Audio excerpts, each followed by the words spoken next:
Bismillahirrahmanirrahim. Assalamualaikum warahmatullahi wabarakatuh dan salam sejahtera kepada seluruh rakyat Malaysia yang dikasihi sekalian. Terlebih dahulu, saya ingin mengambil kesempatan di sini untuk mengucapkan selamat hari ulang tahun ke-62 warga Tentera Udara Diraja Malaysia TUDM. TUDM hari ini genap memasuki fasa usia ke-62 tahun dan menjadi kuasa udara yang disegani di rantau ini. Dengan tema ulang tahun TUDM, berupaya, bersiaga, kedaulatan terjaga, ia pastinya dapat menyemarakkan semangat warga TUDM untuk terus menjalankan amanah di dalam memastikan kedaulatan negara sentiasa terpelihara dan di dalam keadaan berupaya siaga. Saya berharap warga TUDM akan terus komited, bersedia dan cemerlang di dalam melaksanakan tugas yang telah pun diamanahkan kepada mereka. Berupaya siaga, kedaulatan terjaga sentiasa di angkasa raya. Saya ingin memulakan dengan laporan mengenai Task Force Operasi Pematuhan. Task Force Operasi Pematuhan yang diketuai oleh PDRM telah membuat 69,507 pemeriksaan semalam bagi memantau dan menguatkuasa pematuhan SOP PKPB di seluruh negara. Sebanyak 3,382 pasukan pematuhan telah membuat pemantauan yang melibatkan seramai 17,417 anggota. PDRM juga telah mengenakan 147 sekatan jalan raya, rentas sempadan negeri di seluruh negara dan memeriksa 147,327 kenderaan. Semalam, PDRM telah menahan 43 individu di atas kesalahan engkar arahan PKPB dan daripada jumlah tersebut, seramai 38 individu direman manakala 5 individu diberikan jaminan polis. PDRM juga turut mengeluarkan kompaun kepada 356 individu di atas pelbagai kesalahan engkar arahan PKPB, walau bagaimanapun tiada sebarang kompaun dikeluarkan atas kesalahan ziarah Aidilfitri.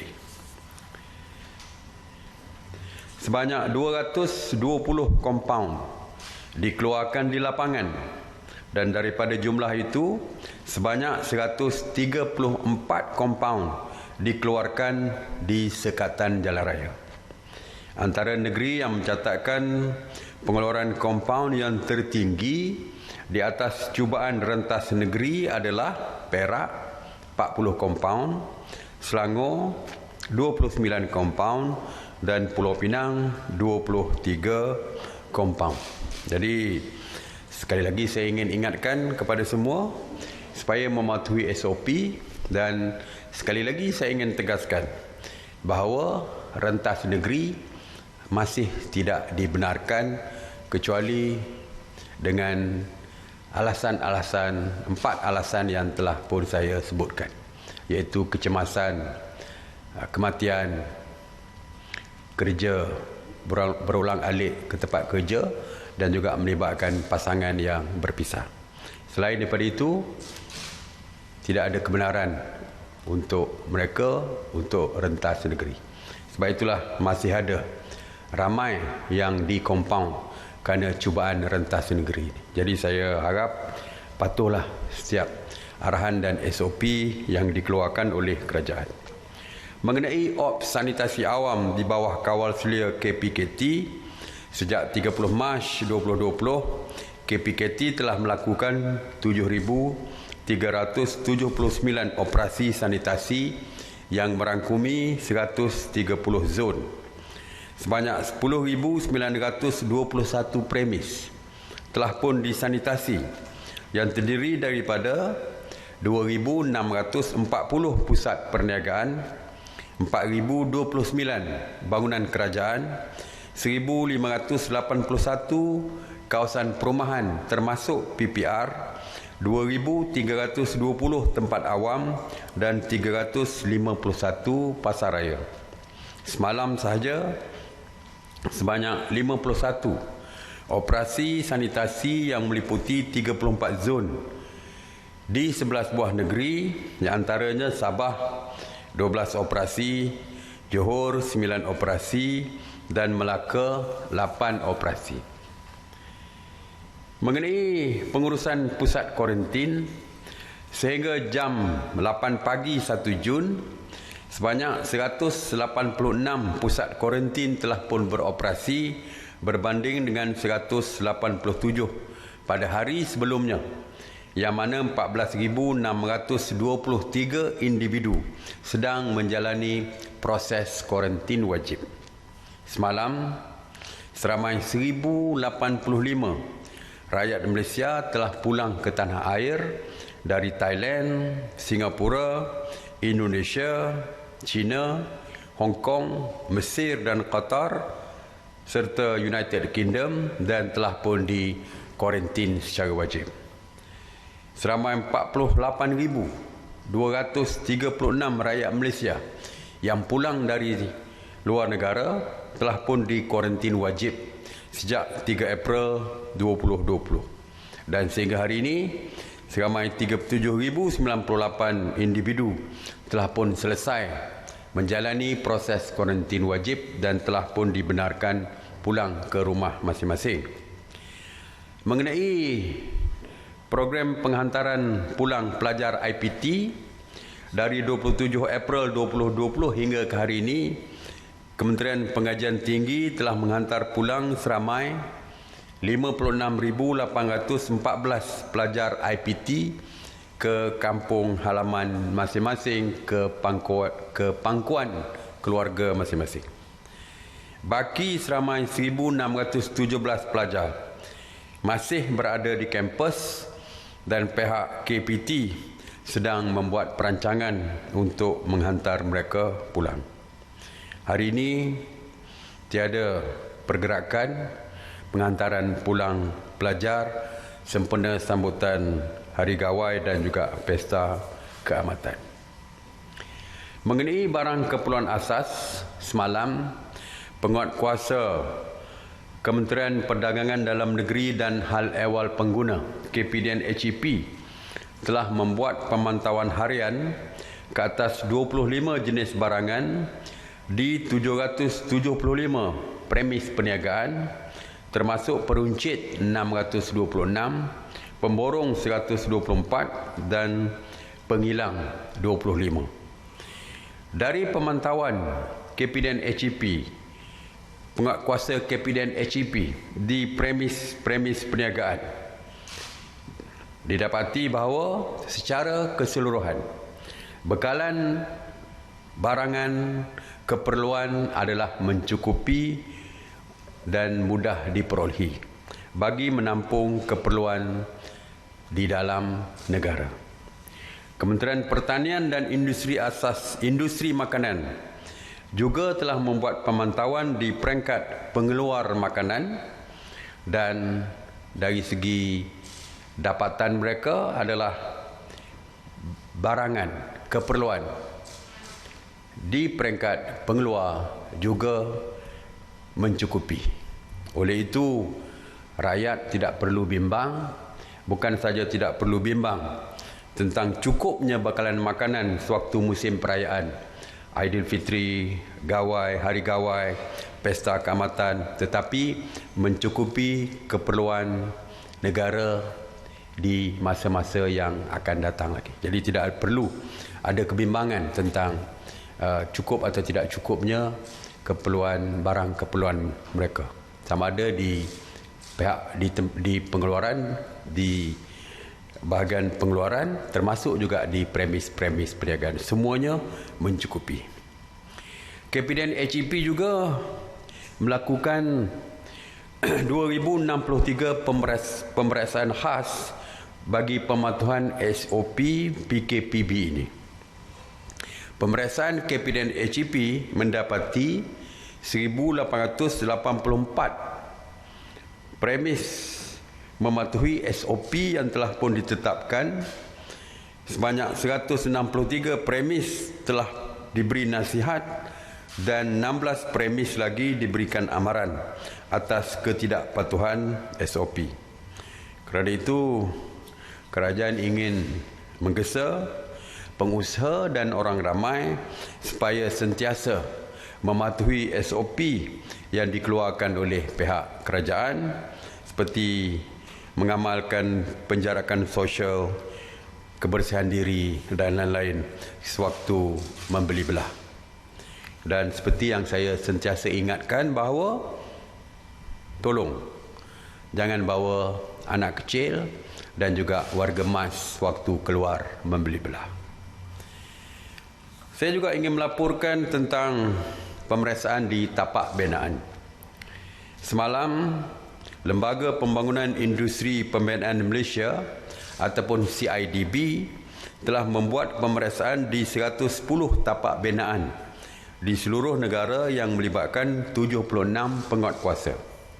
Daripada jumlah tersebut, pemeriksaan CIDB telah mendapati 21 tapak binaan telah mematuhi SOP yang ditetapkan, manakala 3 tapak binaan tidak patuh kepada SOP dan diberikan amaran, manakala baki 86 tapak binaan tidak beroperasi. Jumlah kumulatif tapak binaan yang telah diperiksa oleh CIDB sehingga hari ini adalah 6,000 tapak binaan. Daripada jumlah tersebut, 934 tapak binaan didapati mematuhi SOP dan 224 tapak binaan tidak patuh dan diberikan amaran.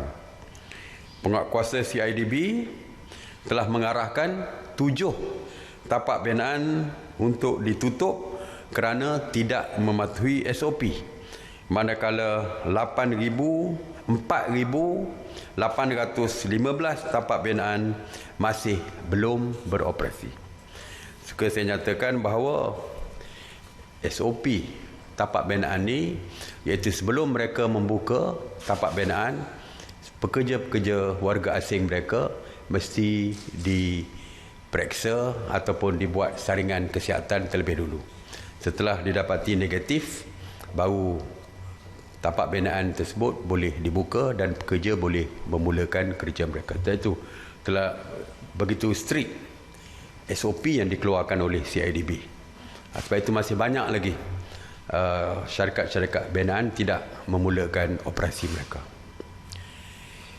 Tuan-tuan dan puan-puan, sempena sambutan Hari Gawai bagi masyarakat di Sarawak, saya ingin mengingatkan agar semua pihak terus mematuhi SOP musim perayaan yang telah pun ditetapkan oleh kerajaan.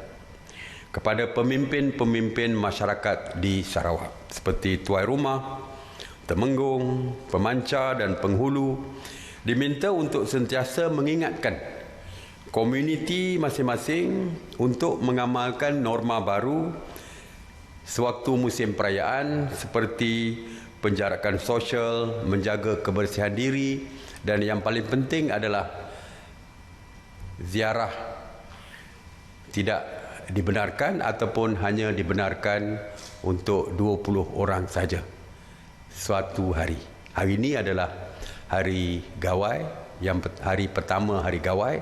Jadi kunjungan adalah tidak lebih daripada 20 orang dan saya menggalakkan supaya yang berada di dalam rumah itu saja yang merayakan hari Gawai bersama-sama. Bagi warga Sabah yang menyambut pesta keamatan, juga diingatkan untuk mengamalkan kawalan kendiri semasa meraihkan pesta keamatan ini. Dan ketua masyarakat seperti ketua-ketua anak negeri, penghulu dan pengurusi JKK perlu memainkan peranan bagi mendidik masyarakat tempatan untuk memahami dan mengamalkan SOP yang telah pun ditetapkan oleh kerajaan. Penekanan tentang pematuhan SOP ini perlu diteruskan dan pemimpin-pemimpin masyarakat di seluruh negara, termasuk penghulu, ketua kampung, pemimpin politik, pemimpin agama, imam-imam, tok batin, ketua-ketua kaum, serta semua kumpulan sukarelawan seperti Rela, APM, Rukun Tetangga, malah persatuan-persatuan NGO-NGO setempat juga perlu memainkan peranan bagi memberikan kesedaran kepada masyarakat di sekitar mereka supaya memahami tentang norma baru hari ini dan supaya boleh diterapkan kepada setiap individu supaya boleh menjadi budaya baru kepada seluruh rakyat Malaysia. InsyaAllah kalau norma baru yang diterapkan menjadi satu budaya baru pada kita, insyaAllah kita dapat memutuskan rantaian COVID-19 ini dari terus merebak. Dan insyaAllah PKPB tentu saja akan dapat kita tamatkan. Jadi sekali lagi terima kasih. Saranan saya, terus kekal di rumah untuk terus kekal selamat. Stay home, stay safe. Terima kasih. Saya sekali lagi, saya buka kepada soalan.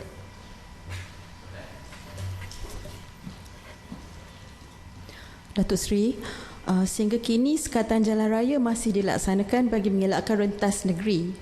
Adakah sekatan jalan raya ini akan diteruskan sekiranya PKPB dilanjutkan selepas 9 Jun? Dan soalan kedua saya, pasangan suami isteri yang terpisah dibenarkan rentas negeri mulai hari ini. Adakah ini turut terpakai kepada pasangan suami isteri yang terpisah di antara Semenanjung dan Sabah Sarawak? Ya. Sekatan jalan raya sama ada diteruskan atau tidak selepas PKPB 9 bulan belum ada jawapan lagi.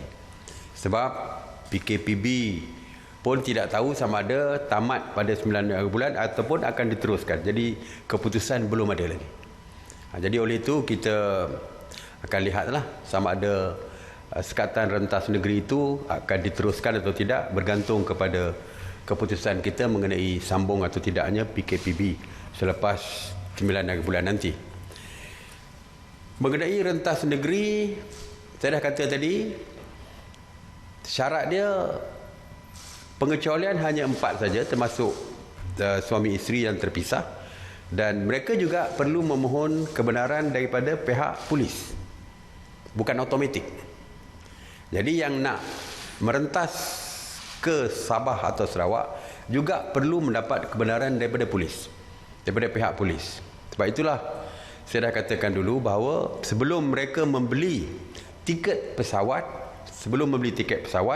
dapatkan kebenaran daripada pihak polis dulu sebelum merentas negeri ke mana-manalah, termasuk Sabah, Sarawak dan sebagainya. Jadi peraturannya sama.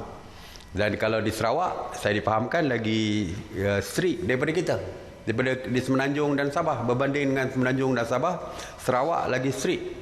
Kerana di dalam peraturan yang diwartakan untuk Sarawak, rentas daerah pun tidak dibenarkan kecuali mendapat kebenaran polis. Saya percaya perlu mendapat kebenaran polis juga.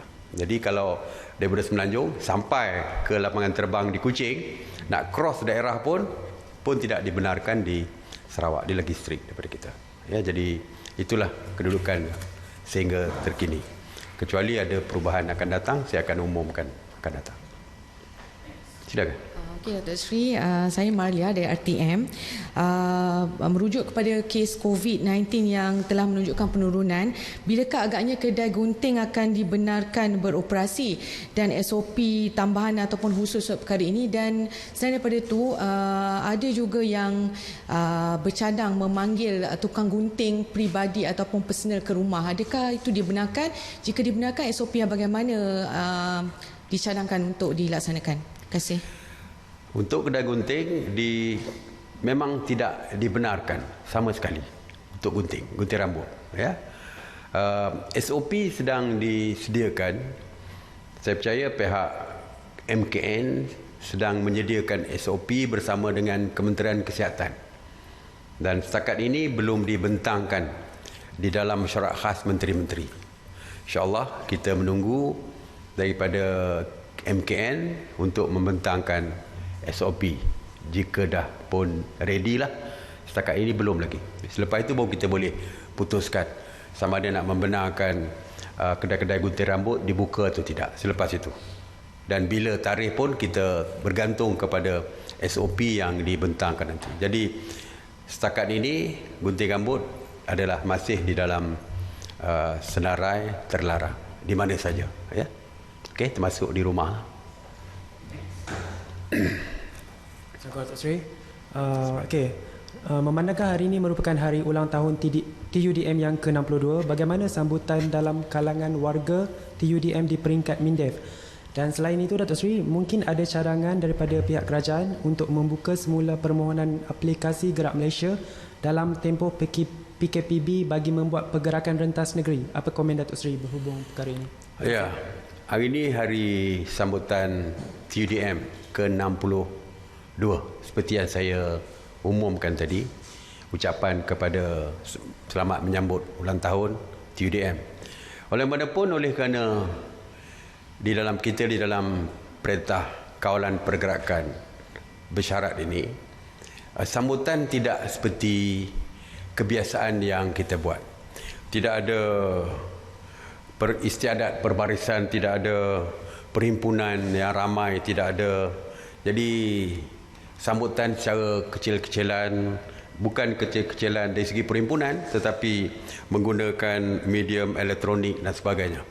Jadi saya difahamkan tadi oleh Panglima Tentera Udara, mesej yang dia nak disampaikan, perutusan Panglima Tentera Udara pun disampaikan melalui online ataupun secara maya saja.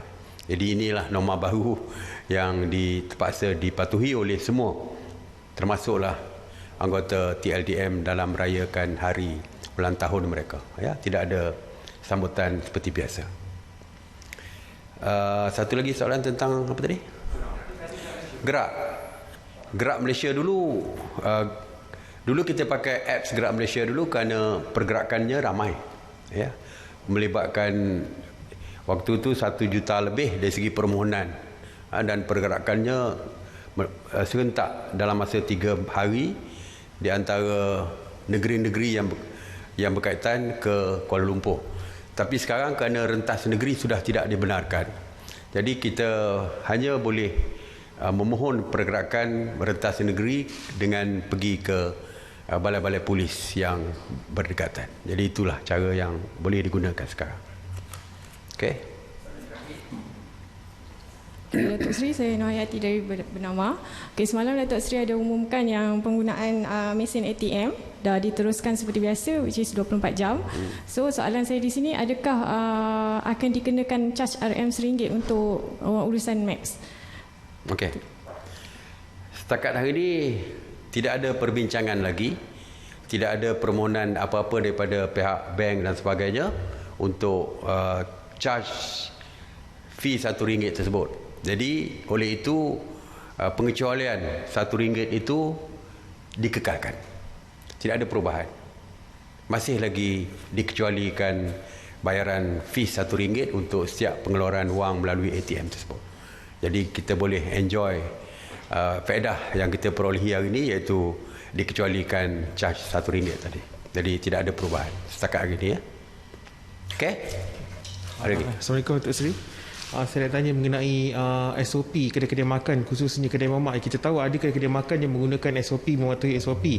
Tapi ada kedai mamak yang tidak mematuhi SOP, beroperasi lebih pada 10 malam, tiada penjarakan sosial apa semua. Jadi mungkin apa peringatan ataupun amaran Datuk Seri kepada pengusaha dan juga mereka yang ke kedai mamak tapi tidak mematuhi SOP? Terima kasih, Datuk Seri. Tidak ada keistimewaan, ya, dari segi pematuhan kepada SOP, termasuk kedai mamak.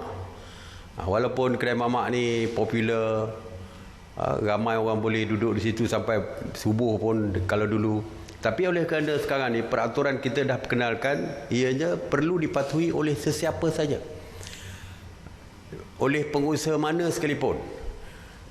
Jadi mana-mana restoran pun mesti mematuhi SOP yang dikeluarkan, tutup pukul 10. Itu jelas. Dah ada di dalam peraturan.